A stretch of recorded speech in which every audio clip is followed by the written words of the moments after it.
Como é que é, programadores e programadoras, sejam bem-vindos a mais um vídeo aqui no canal. Espero que esteja tudo bem convosco, por comigo está tudo bem. E no vídeo de hoje nós vamos falar sobre programação orientada a objetos. Então deixem o vosso like, subscrevam o canal, ativem o sininho e vamos a mais um vídeo.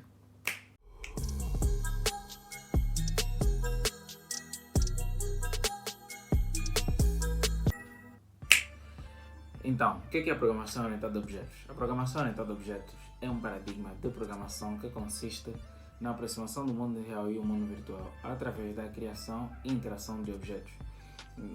Tem como características a reutilização e a redução do código e também a produtividade do programa. Então, na programação orientada a objetos nós temos as classes e os objetos. A classe é a estrutura ou desenho para a criação de um objeto e um objeto é a instância de uma classe. Então vamos aqui a um exemplo básico. Uma casa. Para a construção de uma casa, antes nós precisamos de uma planta. Então, a planta desta casa é a nossa classe e a casa é o nosso objeto. A partir desta planta, nós podemos construir várias casas, né? Então, a partir de uma classe, nós podemos construir vários objetos. Aqui já podemos ver que temos uma reutilização do código e também, de certa forma, redução do código. Então, estes objetos têm características e ações. As características nós vamos chamar de atributos e as ações de métodos. Por exemplo, vamos supor que estamos a falar de um carro como objeto. Então, o carro tem a cor, tem a marca, tem o modelo, tem mais o quê? O tipo de motor e por aí fora. E como ações tem acelerar, travar, buzinar e tantas outras. Então, uma classe é o desenho para a construção de um objeto é a instância de uma classe.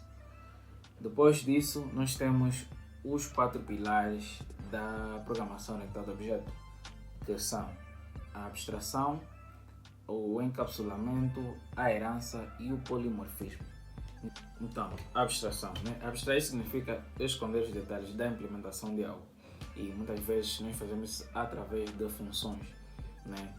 Nós não precisamos saber o que acontece atrás delas, mas nós sabemos qual é o resultado que nós vamos obter ao utilizar essas funções. Por exemplo, a função writeLine da classe console. Nós não sabemos o que acontece por trás, ou qual é o código que está lá, mas nós sabemos que ao utilizar aquela função nós vamos apresentar alguma coisa ao usuário. Agora imaginemos que nós não abstraímos isso e toda vez que queremos apresentar algo ao usuário temos que passar pelos mesmos processos. Por vezes aquilo são 20 linhas só para apresentar algo ao usuário. Então, através da abstração criamos uma função e colocamos toda aquela implementação dentro da função e só chamamos a função e temos o resultado que nós queremos. Um outro exemplo seria quando estamos a utilizar o carro e queremos ligar. Nós sabemos que ao colocarmos as chaves e fazermos o movimento, o carro vai ligar.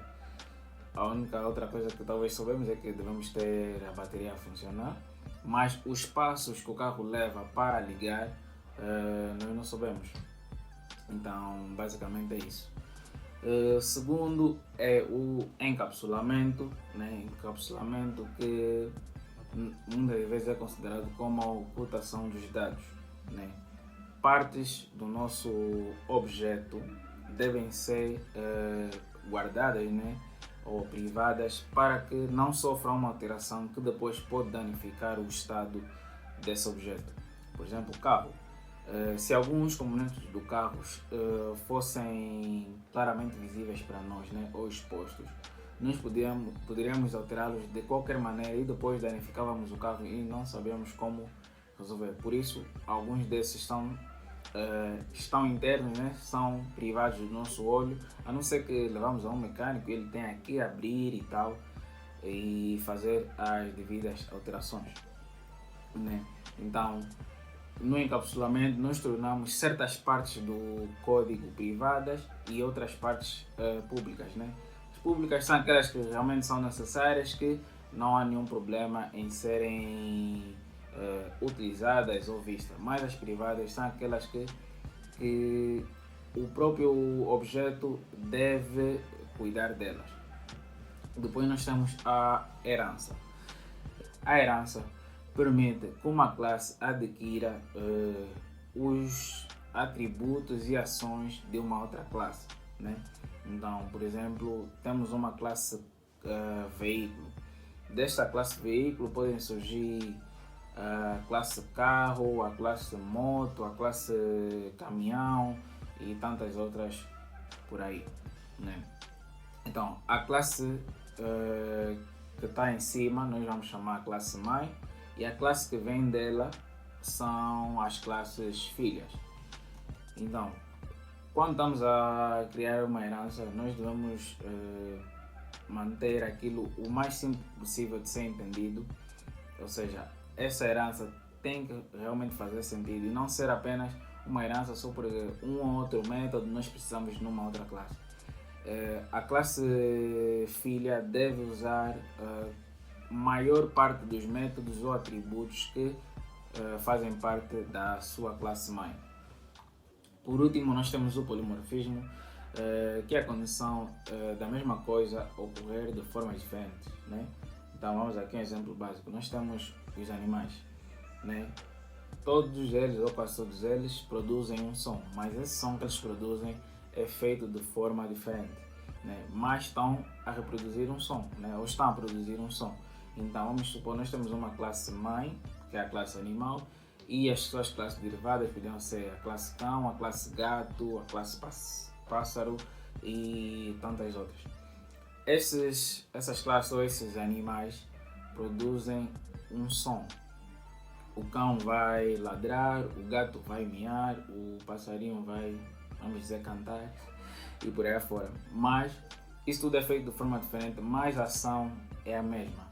Então, quando nós estamos a tratar do código, nós podemos dizer que temos um método, né, com um nome, mas as classes que derivam da classe mãe vão usar esse método, mas vão ter a forma como eles vão executar aquilo vai ser feita de forma diferente, né? Vai ser feito distintamente, mas a ação ou o método é o mesmo. Então, o método tem o mesmo nome, mas é executado de forma diferente nas diferentes classes que herdam da classe mãe. Então, uma parte das vezes quando nós estamos a usar o polimorfismo, nós precisamos de usar, ter uma herança primeiro, mas há casos que não, em que temos o mesmo método várias vezes na mesma classe, mas ele recebe parâmetros diferentes, sendo assim também vai nos dar um resultado diferente. Por exemplo, nós temos a classe math. Na classe math nós temos, se não me engano, nós temos o método min, que nos retorna o mínimo entre dois números, o método max também acho que nos retorna o máximo ou o valor maior entre dois números. Então, se nós repararmos bem, este método, temos várias vezes esse método na mesma classe. Às vezes ele pode receber inteiros, pode receber decimais, pode receber floats ou flutuantes, ou pode receber também doubles. Então, é mais ou menos isso. Então, falamos um pouco sobre o que é a programação orientada a objetos, classes e objetos, os 4 pilares da programação orientada a objetos. Espero que tenham gostado do vídeo. Qualquer dúvida deixem nos comentários, deixem um like, subscrevam o canal, compartilhem e nos vemos no próximo vídeo.